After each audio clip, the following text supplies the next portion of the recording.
Livro de Marcos, capítulo 5, versículo 24, a segunda parte, o seguinte: uma grande multidão o seguia e o comprimia. Estava ali certa mulher que havia 12 anos, quantos anos, igreja? 12 anos, vinha sofrendo de uma hemorragia. Ela padecera muito sobre o cuidado de vários médicos e gastara tudo o que tinha, mas em vez de melhorar, piorava.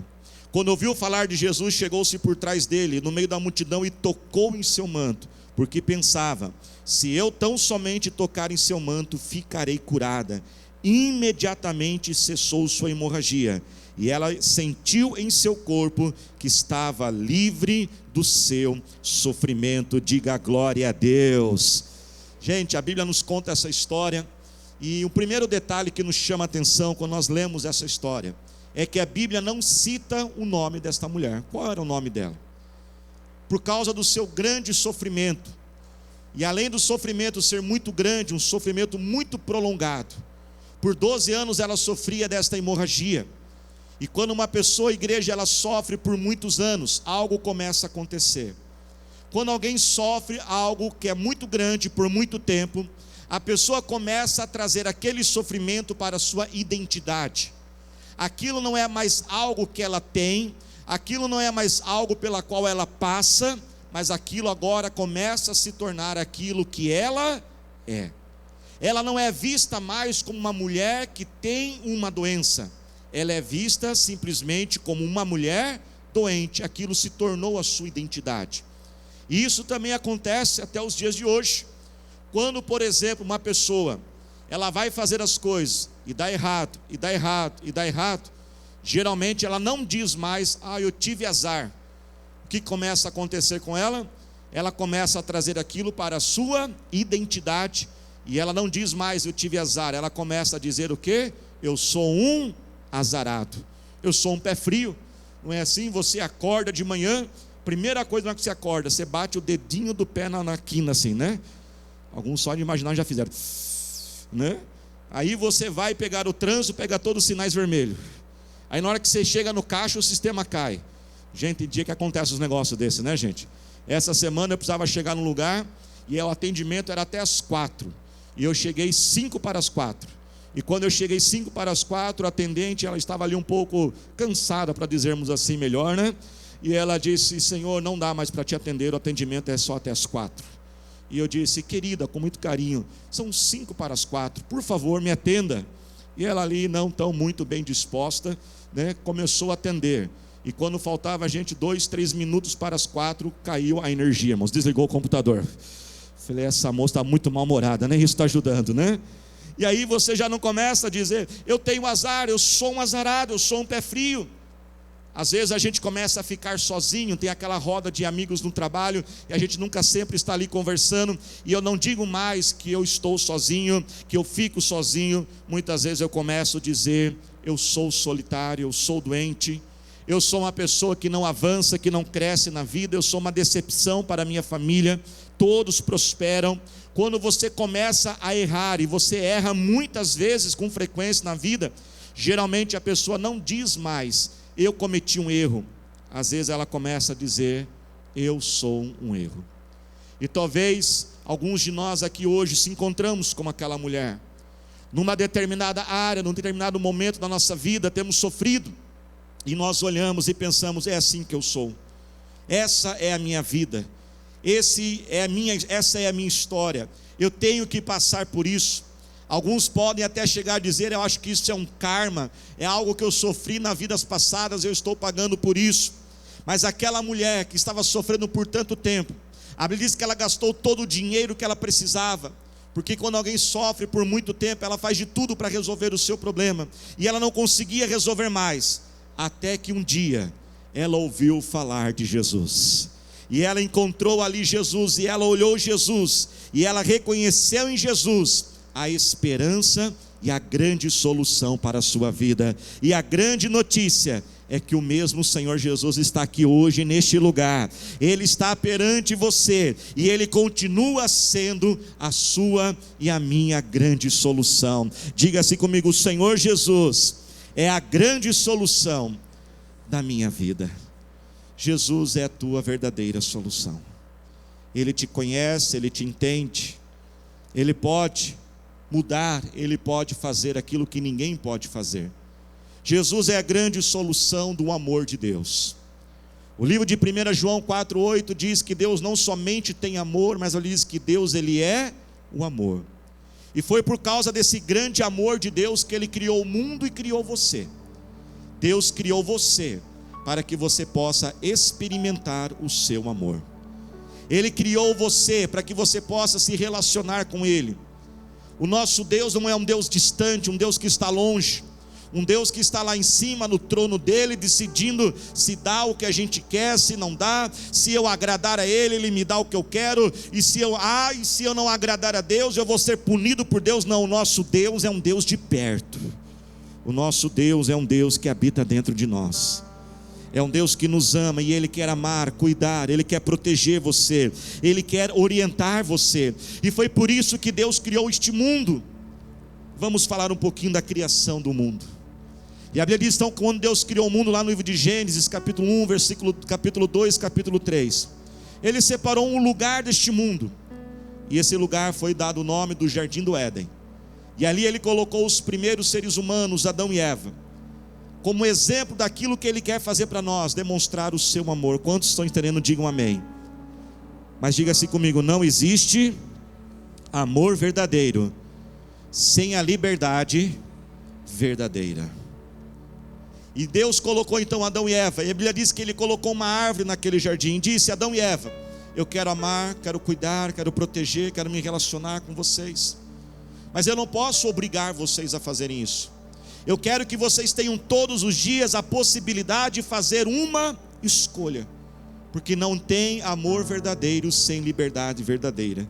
Eu creio que todos vocês aqui já conseguiram chegar à conclusão que a pastora Thalita é louca por mim, né, gente? Já perceberam isso, né, gente?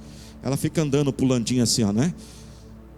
Mas eu também sou louco por ela, viu, gente? Imagine, irmãos, que eu ficasse em casa ameaçando ela e obrigando ela a me amar. Seria um amor verdadeiro? Não seria um amor verdadeiro. Deus colocou perante Adão e Eva a possibilidade de poder escolhê-lo. Se comessem da fruta daquela árvore, seria uma forma deles dizerem: nós não queremos Deus. Mas se eles não comessem o fruto daquela árvore, seria uma forma deles dizerem: eu quero Deus. E isso a Bíblia nos chama de livre-arbítrio. Deus concedeu a todos nós o livre-arbítrio. Todas essas pessoas que vão descer hoje aqui as águas do batismo, elas estão descendo livremente, sem nada obrigando a elas. Mas infelizmente Adão e Eva fizeram uma escolha errada, desobedeceram a Deus e pecaram, e comeram o fruto daquela árvore, rejeitaram a Deus. E naquele momento que Adão e Eva cometeram aquele pecado, o mal foi introduzido na humanidade. Até aquele momento não havia nada de mal e de ruim. Só para a gente ter uma ideia, nem as plantas não tinham espinhos. Vamos imaginar que um dia talvez Adão está lá mexendo numa planta, e aí ele põe a mão no espinho, o espinho assim machuca o dedo dele, e ele solta lá um palavrão. Nem isso não podia fazer. Nem se machucar, não se machucava.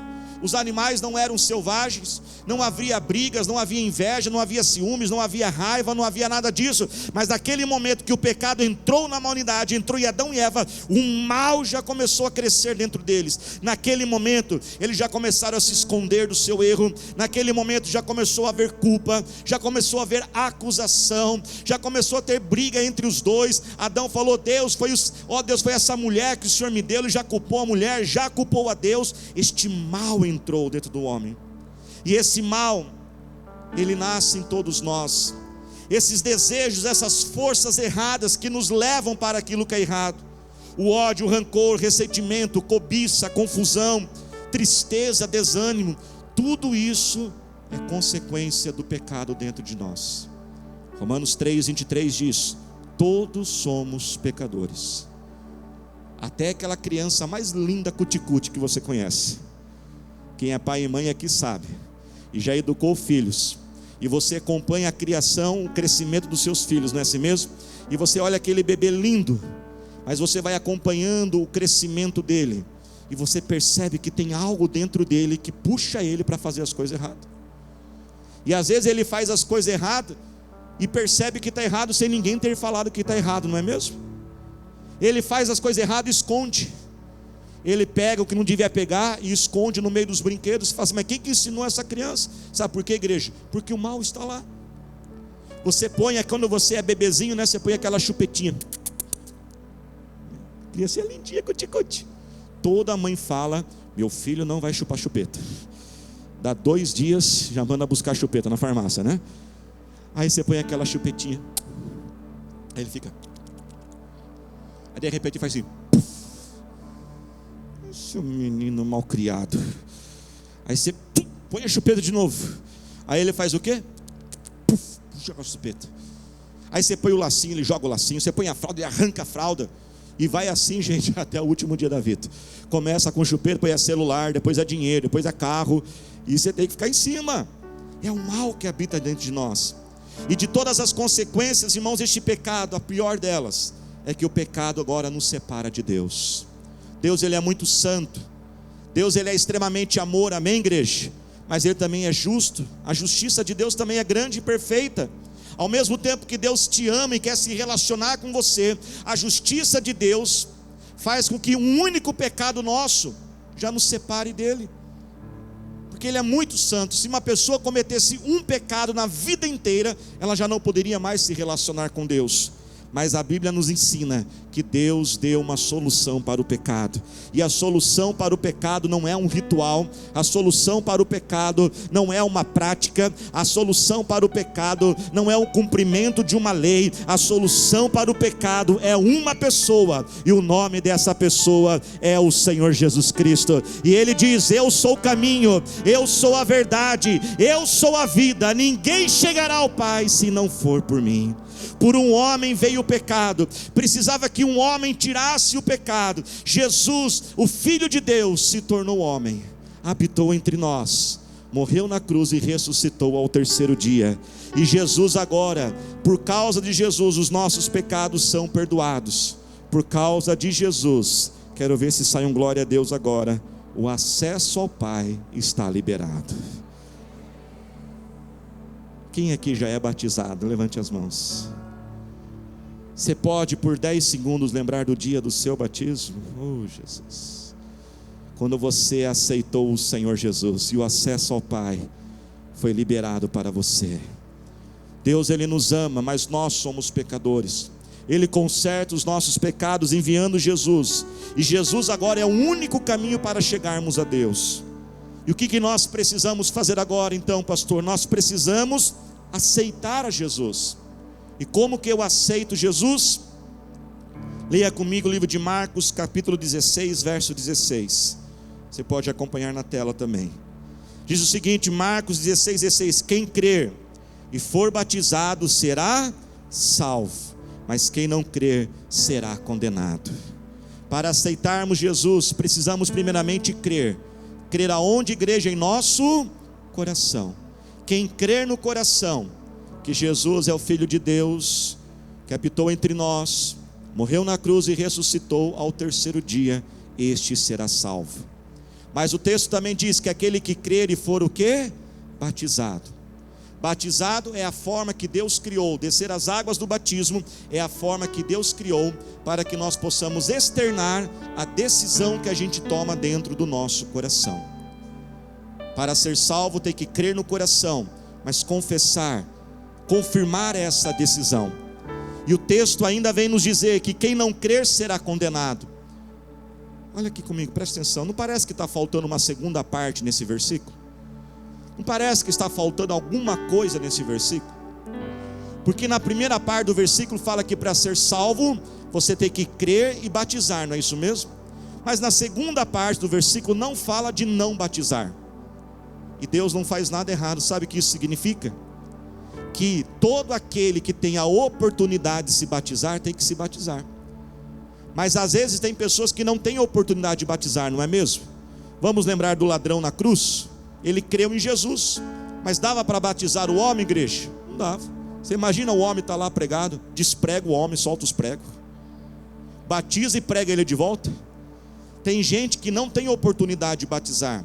Às vezes crê em Jesus no último minuto da vida, às vezes crê em Jesus numa UTI do hospital, mas todos aqueles que têm a oportunidade devem crer no coração e demonstrar o que creu através do batismo das águas. Quando nós descemos as águas do batismo, como essas vidas irão fazer, uma nova vida começa em Cristo Jesus. Batizar nas águas é nós imitarmos Jesus. Diga assim comigo: batizar nas águas é imitar Jesus. A Bíblia diz que Jesus morreu, foi sepultado e ressuscitou. Quando vocês aqui, que estão aqui na frente, descerem as águas do batismo, e todos que quiserem, o convite está feito. Quando vocês descem aquelas águas, é a morte da velha vida, de toda acusação.